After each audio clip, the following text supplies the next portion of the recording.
ನಮಃ. ತಂಗಿ ತಾರಾವಳಿ ಅಕ್ಕ, ಬದುಕು ಒಂದು ವಾಹಿನಿಯಾಗಬೇಕಿರುವುದಾಗಿ ಬಯಸಿದವರು ನಾವು. ನಿಜ. ಅದರತ್ತ ಮನ ಮಾಡಿದವರು. ಮೊದಲು ನಾವು ಇಲ್ಲಿದ್ದದ್ದಲ್ಲ, ರಾವಣನ ಆಡಳಿತದಲ್ಲಿದ್ದದ್ದು. ರಾವಣನ ಆಡಳಿತಕ್ಕೆ ಹೇಸಿ ಅಲ್ಲಿ ಇರಬಾರದೆನ್ನುವಂತಹ ಉದ್ದೇಶದಿಂದ ಮಾರೀಚ ನಂದನೆಯಾದಂತಹ ಕುಮುದಿನಿಯ ಆದೇಶದ ಮೇರೆಗೆ ಇಲ್ಲಿಯ ಅಧಿಕಾರಿಣಿಯಾಗಿ ನಾನಾಗಿದ್ರೆ ಸರಿಯಾದ ಸಮಯಕ್ಕೆ ಮಂತ್ರಿಯ ಸ್ಥಾನದಲ್ಲಿದ್ದು ಸೂಚನೆಯನ್ನು ಕೊಡುವುದಕ್ಕೆ ತಾರಾವಳಿಯಾದ ನೀನಿದ್ದೀಯ. ಯಾವುದಕ್ಕೂ ಕೊರತೆ ಇಲ್ಲ. ನಾನು ಒಲಗೆ ಕೊಟ್ಟಂತಹ ಸಂದರ್ಭದಲ್ಲಿ ಮದನಾಕ್ಷಿಗೆ ಜಯವಾಗಲಿ, ಮದನಾಕ್ಷಿಗೆ ಶುಭವಾಗಲಿ. ಇದನ್ನೆಲ್ಲ ನೋಡುವಾಗ ಮನಸ್ಸಿಗೆ ತುಂಬಾ ಸಂತೋಷವಾಗ್ತಾ ಇದೆ.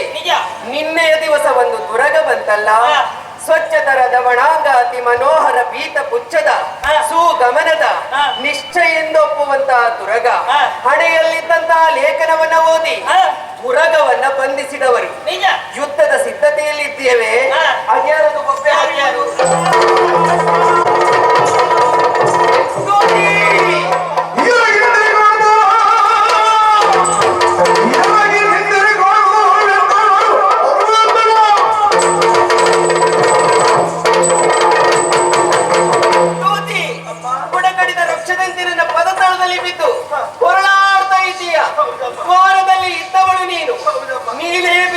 ಇರಿಸಿಕೊಂಡವಳು ನಾನು.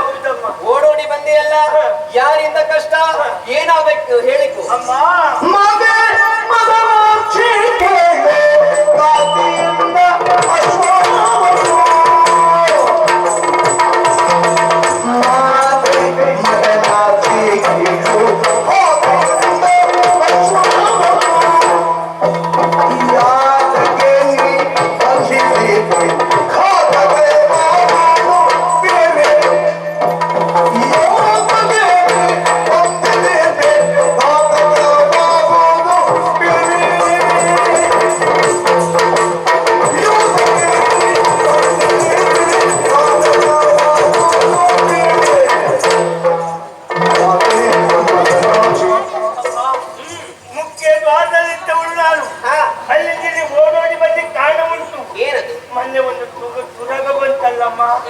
ಅದನ್ನು ನೀವು ಬಂಧಿಸಿದ್ರಿ, ಯಾಕಮ್ಮ ಬಂಧಿಸಿದ್ರಿ? ಬಾರಿಸಿ ಬಿಡ್ತೇನೆ ಮುಖದ ಮೇಲೆ.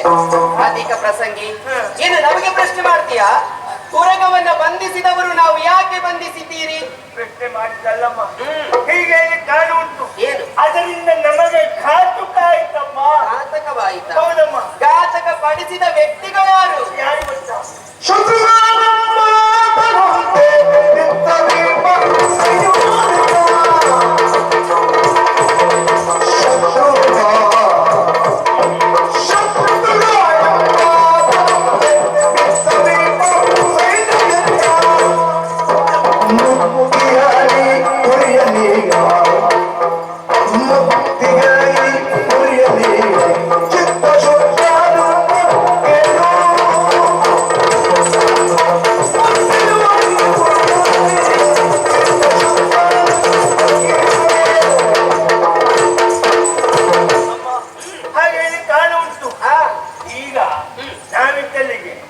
ಸಂತಾನಾಭಿವೃದ್ಧಿಯವರು ಬಂದಿದ್ದಾರೆ. ಸಂತಾನಾಭಿವೃದ್ಧಿಯವರು ಯಾರವರು? ಪುರುಷರಮ್ಮ. ಪುರುಷರ? ಹೌದಮ್ಮ. ಅವರಿಗೆ ಸಂತಾನಾಭಿವೃದ್ಧಿ. ಹೌದು, ನಮಗೆ ಅವ್ರ ಸಮಸ್ಯೆ ಇರಲಿಲ್ಲ. ಅವ್ರಿಂದ ಎಷ್ಟೆಲ್ಲ ಆಗುವುದು. ಹಾಗಾದ್ರೆ ಬಂದವರು ಯಾರು ಗೊತ್ತಾ? ಯಾರು? ಶತ್ರುಘ್ನ ಎನ್ನುವನು. ಶತ್ರುಘ್ನ? ಹೌದಮ್ಮ. ಅಮಿತವಾದ ಸೇನೆಯನ್ನು ಕೂಡಿಕೊಂಡು ಇಲ್ಲಿವರೆಗೆ ಬಂದಿದ್ದಾನೆ. ಅವ ಆಡಿದ ಮಾತೇನು ಗೊತ್ತಮ್ಮ? ಏನು? ಆ ಕುದುರೆಯನ್ನು ಬಿಟ್ಕೊಡ್ಬೇಕಂತೆ. ಕೊಡದೇ ಇದ್ರೆ ನಿಮ್ಮ ತಲೆ ಕೈತಾರಂತೆ.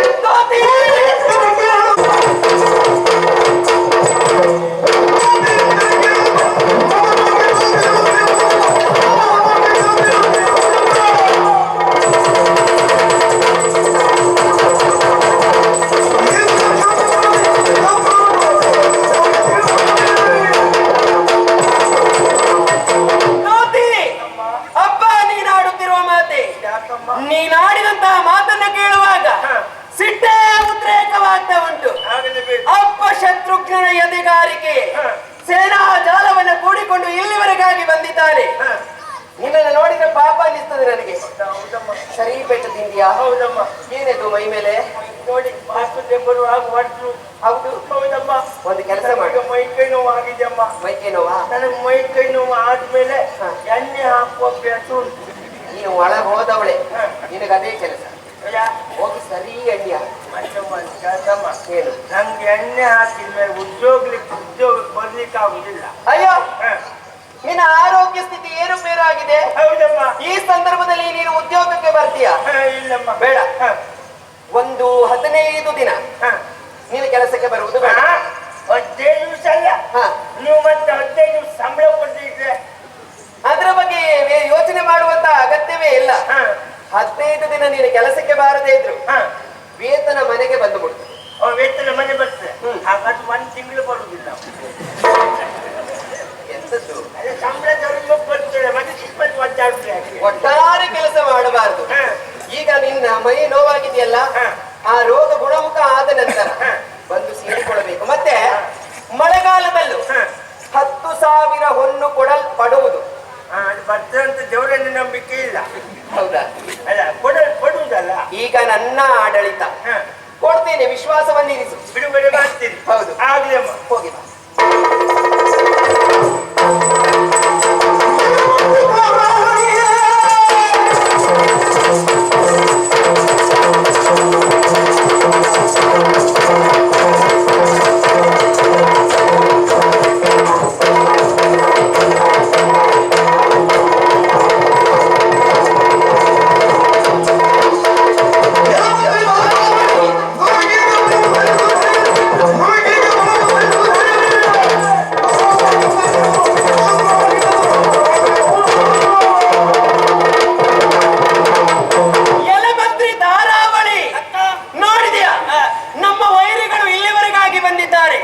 ಹಾಗಾಗಿ ಯೋಚನೆ ಮಾಡುವಂತ ಅಗತ್ಯವೇ ಇಲ್ಲ.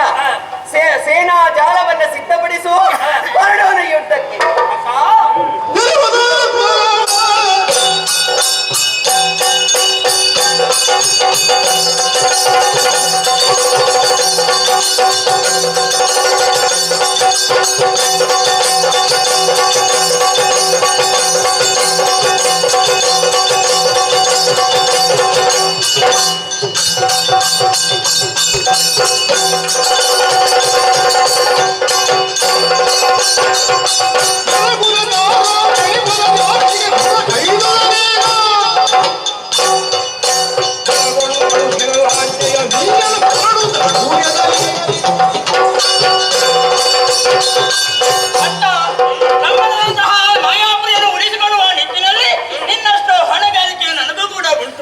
ಅದೆಷ್ಟೋ ಸಮಯದಿಂದ ಇಷ್ಟೀ ರಾಜ್ಯವನ್ನು ನಾವು ಆಳುತ್ತಾ ಬಂದವರು. ಆದರೆ ಇಂದಿನ ದಿವಸ ಕುದುರೆ ಬೆಂಬಲಿಗೆ ಶತ್ರುಗಳ ಬಂದಿದ್ದಾಳೆಂದು ಹೇಳುತ್ತಾ ಇದ್ದಾಳೆ. ಬಂದಂತಹ ವೀರವಾಗಿ ನಾವು ಹೋರಾಟವನ್ನು ಮಾಡಲೇಬೇಕು. ಕ್ಷತ್ರಿಯ ಬಂಧಕ್ಕೆ ಅನುಗುಣವಾಗಿ ಕುದುರೆಯನ್ನು ನಾವು ಕಟ್ಟಿದ್ದೇವೆ. ಕ್ಷತ್ರಿಯ ಬಂಧಕ್ಕೆ ಅನುಗುಣವಾಗಿ ನಾವು ಹೋರಾಟವನ್ನು ಮಾಡಬೇಕು. ಆದರೆ ಒಂದು ಮಾತಕ್ಕ, ಏನು? ಶತ್ರುಗಳನ್ನು ನಮಗೆ ಸೋಲಿಸಬಹುದು. ಆದರೆ ಅದರ ನಂತರ ಶ್ರೀರಾಮಚಂದ್ರ ಬಂದರೆ ಏನು ಮಾಡುವುದು? ರಾಮಚಂದ್ರ ಬಂದ್ರೆ ಏನು ಮಾಡ್ತೀಯಾ ಅಂತ?